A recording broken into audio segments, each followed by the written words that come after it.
Okay, हमने nitrates के side effects देख लिए थे, जिसमें हमने रिफ्लेक्स टैकीकार्डिया, ऑर्थोस्टैटिक हाइपोटेंशन और थ्रॉबिंग हेडेक के मैकेनिज़म्स देखे थे। उसके बाद अब हमने कॉन्ट्राइंडिकेशन देखनी है।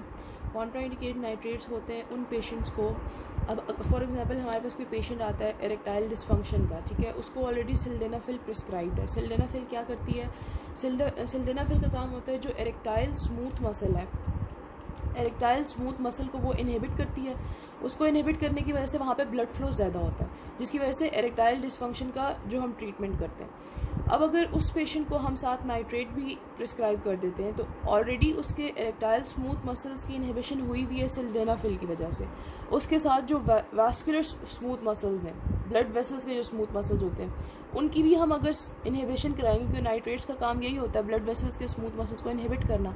अगर वो भी इनहिबिट होंगे तो ब्लड वेसल्स भी डायलेट हो जाएंगे, जिसकी वजह से उनको एक साइनर्जिस्टिक इफेक्ट देखने को मिलता है सिल्डेनाफिल और नाइट्रेट्स का, जिसकी वजह से जो है रिलैक्सेशन जो होती है वो ज़्यादा हो जाती है, ज़रूरत ज़्यादा हो जाती है, और ये हाइपोटेंशन कॉज कर सकता है। इसलिए हम कभी भी इस तरह की मेडिसिन के साथ नाइट्रेट्स को प्रिस्क्राइब नहीं करते, ये कॉन्ट्राइंडिकेट होते हैं ऐसे पेशेंट्स में।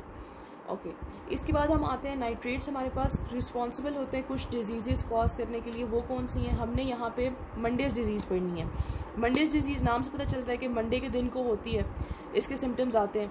अब ये होती क्यों है? जो इस तरह के पेशेंट्स होते हैं जो कि कहीं फैक्ट्रीज़ में काम कर रहे होते हैं, एक्सप्लोजिव फैक्ट्रीज़ वगैरह में, तो हमें पता है नाइट्रेट्स जो होते हैं बहुत वॉलेटाइल होते हैं। तो जब ड्यूरिंग द वीक वो वहाँ पे काम कर रहे होते हैं तो नाइट्रेट्स वॉलेटाइल होते हैं, उनकी बॉडी में जा रहे होते हैं कॉन्टीन्यूसली, उनकी ब्लड वेसल्स डायलेटेड होती हैं, तो उनकी बॉडी टॉलरेंस डेवलप कर लेती है।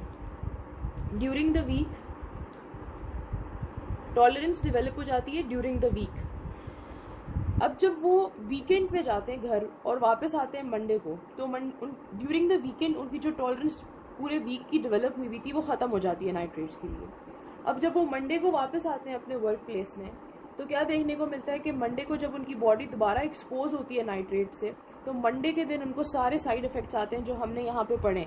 Reflex tachycardia, orthostatic hypotension, throbbing headache, ये सारे साइड इफेक्ट्स उनको मंडे के दिन को शो होते हैं। और उसके बाद ट्यूसडे, वेडनेसडे, थर्सडे, फ्राइडे वो उससे उनकी बॉडी जो होती है टॉलरेट कर लेती है, टॉलरेंस डेवलप कर लेती है। तो इसलिए हम इसको मंडेज डिजीज़ कहते हैं। ओके, नेक्स्ट हमारे पास आता है एंटीडोट। अब हमने पढ़ा नाइट्रेट हमारे पास एक डिजीज़ कॉज करता है जो हमने मंडेज डिजीज़ पढ़ी। उसके अलावा नाइट्रेट हमारे पास एज एन एंटीडोट भी यूज़ होता है। एज एन एंटीडोट कब ये यूज़ होता है? इन साइनाइड पॉइजनिंग।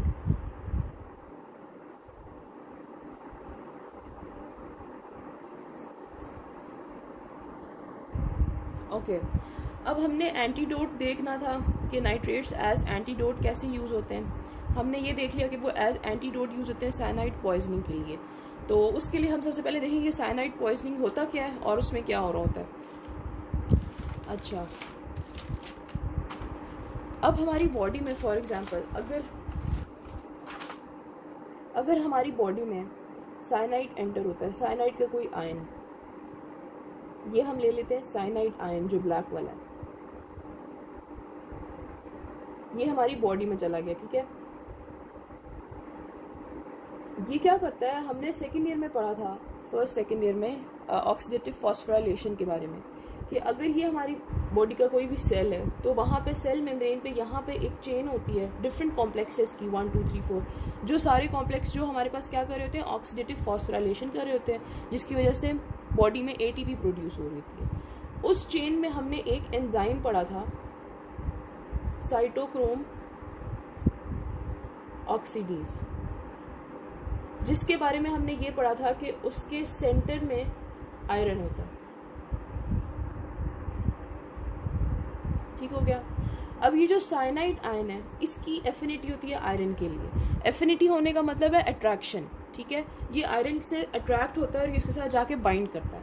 अब ये साइनाइड आयन जब इस आयरन के साथ जाके बाइंड करेगा तो हमारे पास ऑक्सीडेटिव फॉस्फोराइलेशन जो हमने यहाँ पे पढ़ी सेल में हो रही है जो, वो रुक जाएगी, ठीक है। ऑक्सीडेटिव फॉस्फोराइलेशन नहीं होगी जब तो एटीपी नहीं बनेगी। जब बॉडी में एटीपी की फॉर्मेशन सिंथेसिस रुक जाएगी तो साइनाइड पॉइजनिंग होगी। इस तरह से साइनाइड आयन पॉइजनिंग कॉज करता है, ठीक है। अब इसको ट्रीट करने के लिए हमारे पास क्या स्ट्रैटेजी होती है, हमने इस तरह का कोई एक कंपाउंड दे देना होता है बॉडी में जो कि जिसके अंदर भी आयरन हो, बिल्कुल साइटोक्रोम ऑक्सीडेज की तरह, लेकिन उसकी जो एफिनिटी है साइनाइड आयन के लिए ज़्यादा हो as compare to cytochrome oxidase. ठीक है, ऐसे कंपाउंड को हम कहते हैं मेथ हेमोग्लोबिन।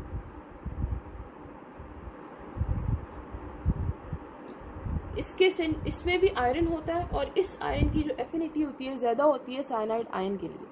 तो ऑब्वियसली सारे साइनाइड आयन जाके इसके साथ बाइंड कर लेंगे और जब इस साथ बाइंडिंग होगी तो हमारे पास साइटोक्रोम ऑक्सीडेज फ्री हो जाएगा, ऑक्सीडेटिव फॉस्फोराइलेशन वापस कंटिन्यू हो जाएगी और बॉडी में पॉइजनिंग रिवर्स हो जाएगी।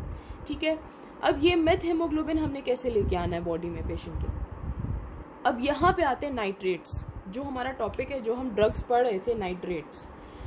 नाइट्रेट्स जब हम देते हैं पेशेंट को तो ये जाके कन्वर्ट होते हैं इनटू, मेटाबलाइज होते हैं। ठीक है, मेटाबलाइज होते हैं इनटू नाइट्राइट, नाइट्राइट्स में मेटाबलाइज होते हैं।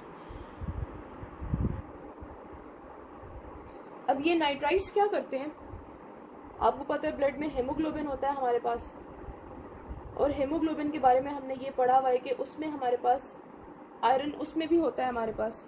ठीक है, फेरिक फॉर्म में,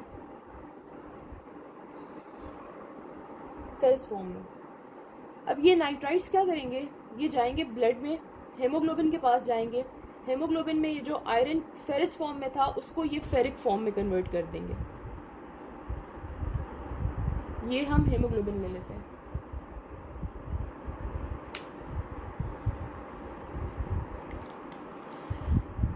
अब जब ये आयरन हेमोग्लोबिन में फेरस से फेरिक फॉर्म में कन्वर्ट होता है तो जो कंपाउंड बनता है उसको हम कहते हैं मेथ हेमोग्लोबिन।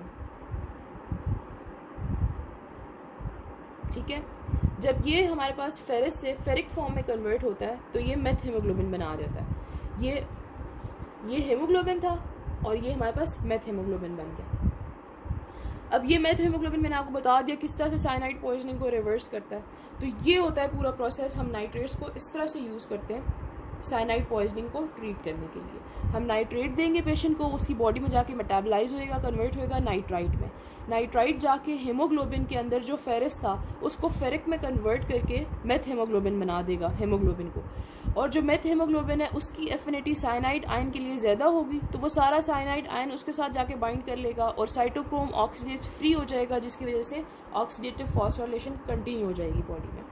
ठीक हो गया। अब जब पेशेंट आता है तो हम ये ट्रीटमेंट करते कैसे हैं, हम सबसे पहले तो उसको इनहेल कराते हैं ना नाइट्राइट, डायरेक्ट नाइट्राइट उसको इनहेल कराते हैं बहुत ज़्यादा, और साथ साथ उसको इंजेक्शन में भी नाइट्राइट दे देते हैं ताकि दोनों तरह से उसकी बॉडी में जितना ज़्यादा उसका हेमोग्लोबिन मेथ हेमोग्लोबिन में कन्वर्ट हो सकता है होए वो। ठीक है, हम करवाते हैं एकदम से। और उसके साथ साथ हम क्या करेंगे, नंबर 3 हम उसको इंट्रावीनस थायोसल्फेट देंगे। अच्छा, अब इंट्रावीनस थायोसल्फेट देने की क्या मकसद है, मैंने आपको बताया कि साइनाइड आयन सारे जाके मेथ हेमोग्लोबिन के साथ बाइंड करेंगे। ठीक है, अब ये साइनाइड आयन है, ये आता है आके अगर ये मेथ हेमोग्लोबिन के साथ बाइंड करता है तो जब बाइंडिंग होने के बाद जो कंपाउंड बनेगा इसको हम बोलेंगे सायानो मेथ हेमोग्लोबिन। ठीक है, अब इस सायानो मेथ हेमोग्लोबिन की ब्रेक डाउन कराने के लिए हम पेशेंट को देंगे सोडियम थायोसल्फेट।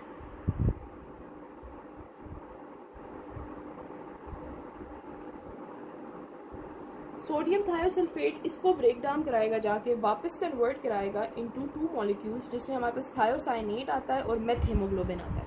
मेथ हेमोग्लोबिन वापस रीयूज होएगा और जो थायोसाइनेट है वो हमारे पास किडनी के थ्रू एक्सक्रीट आउट हो जाएगा। इस तरह से हम यूज़ करते हैं नाइट्रेट्स और नाइट्राइट्स को साइनाइड पॉइजनिंग को ट्रीट करने के लिए।